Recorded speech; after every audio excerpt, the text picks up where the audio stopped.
Seja muito bem-vindo a mais um episódio de Escuta Aqui. Eu sou o Richard Oliveira e esse é mais um episódio. E eu quero contar uma parada pra vocês que eu tenho entendido sobre as mudanças recentes de mercado, principalmente agora que eu tô aprofundando mais nessa questão de inteligência artificial. A gente ouve muito falar de IA por aí. Mas quando você começa a usar, que você entende como esse jogo funciona por dentro, cara, e a ficha realmente começa a cair. E a real é a seguinte: a informação técnica virou commodity. Isso ficou extremamente evidente pra mim. Acabou esse mistério, cara. O advento da inteligência artificial veio, acho que mais pra clarificar essa situação, ok? Eu estava analisando esses dias isso e me veio um paralelo na cabeça. Pensa o mercado lá nos anos 30, beleza? O comércio era tipo olho no olho e aperto de mão com o seu Manuel lá na vendinha dele, lá no armazém, certo? Então você ia num local pra fazer uma compra no armazém do seu Manuel e basicamente o sobrenome dele era o ponto de confiança, vamos dizer assim.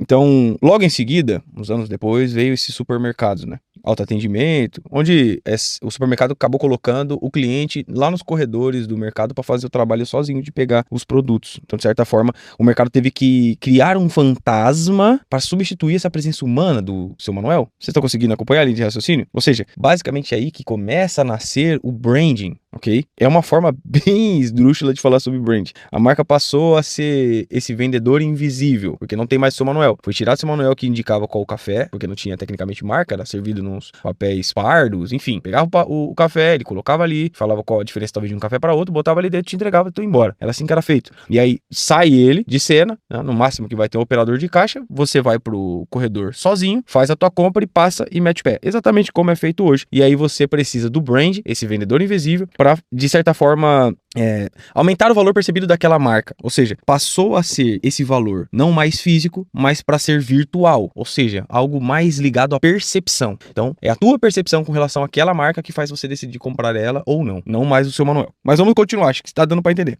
E o que eu tô sacando agora com esse lance da IA é que tá acontecendo a mesma coisa que aconteceu com esse supermercado e com o armazém do seu Manuel. Só que isso vem acontecendo com esse trabalho mais intelectual, ou seja, tirando essa pessoa intermediária da cena. Entende? Então, a IA, ela não é só meio que uma ferramentinha para você fazer o trabalho mais rápido. Ela é meio que uma máquina de tirar pessoas medianas ou medíocre do caminho, certo? Espero não estar pegando muito pesado. Mas ela pega tudo que já foi feito, que ela tem acesso, tritura isso e entrega de forma resumida e estatística, cara, em pouquíssimos segundos. E a chance de você ter vários clichês é muito grande, porque ela precisa ali, através do algoritmo, processar essas informações. E a grande virada é tipo o quê? Para vocês entenderem. O mercado, ele, de certa forma, fica impressionado com a entrega desses relatórios, né? Hoje em dia é isso, porque é muito rápido e tal. Há um deslumbramento, ok? Tem gente que monta planos de venda, projetos, em segundos, cara. Só que aonde está a sacada? O valor de mercado dessa entrega, ela também é proporcional, ela também é pequena, ou quase zero, porque como eu disse, como a informação virou commodity, nesse caso a técnica também virou commodity, porque todo mundo tem acesso. E queria fazer uma correlação também com essas demissões que estão acontecendo em massa, que a gente está vendo no noticiário, que essas grandes empresas estão tirando os intermediários para colocar e substituir por IA. Tecnicamente, você demitir 1.000 pessoas e colocar no lugar não é 100% lucrativo, tá? Porque essas empresas algumas delas estão descobrindo de uma forma bem interessante, para não falar ruim, que essas IA que processam dados estratégicos, segredos de mercado, informações confidenciais de clientes, enfim, ela de certa forma se torna vulnerável, entende? E esses dados, eles não podem vazar.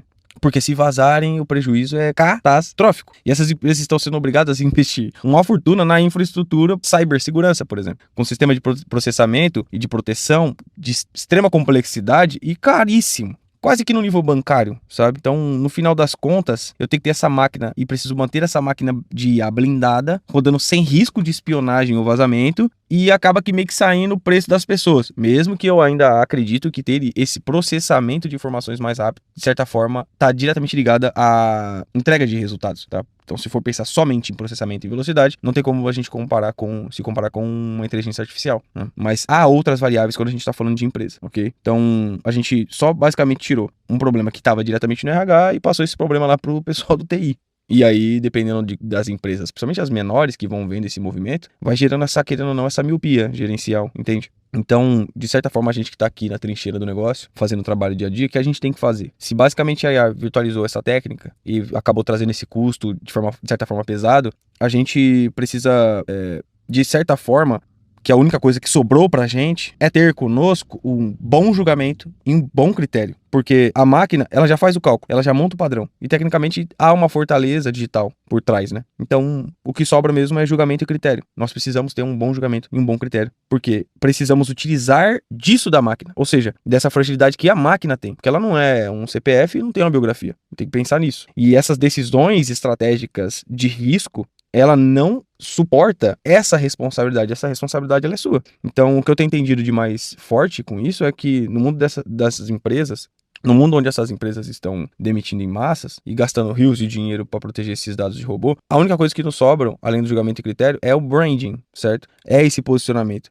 É o que vai provar que por trás da sua marca e por trás desse mercado, há alguém governando com maestria essa estrutura, entende? E não tem como trocar o custo operacional por um software. Só isso. Então, ter uma marca forte é o que mostra, de fato, se você está na direção e qual é essa direção, enquanto muitos vão estar batendo a cabeça. No final das contas, o jogo é muito mais complexo do que a gente ficar, talvez, vislumbrado com essa tecnologia, entende? Basicamente isso que eu queria dividir com vocês. E a gente precisa tomar esse cuidado para não acabar virando esse café num saco pardo, perdido numa prateleira e num armazém do seu Manuel, entendeu? Esse é o podcast Escuta Aqui. Eu sou o Richard de Oliveira. Espero você na próxima curva. Até o próximo episódio. Tchau!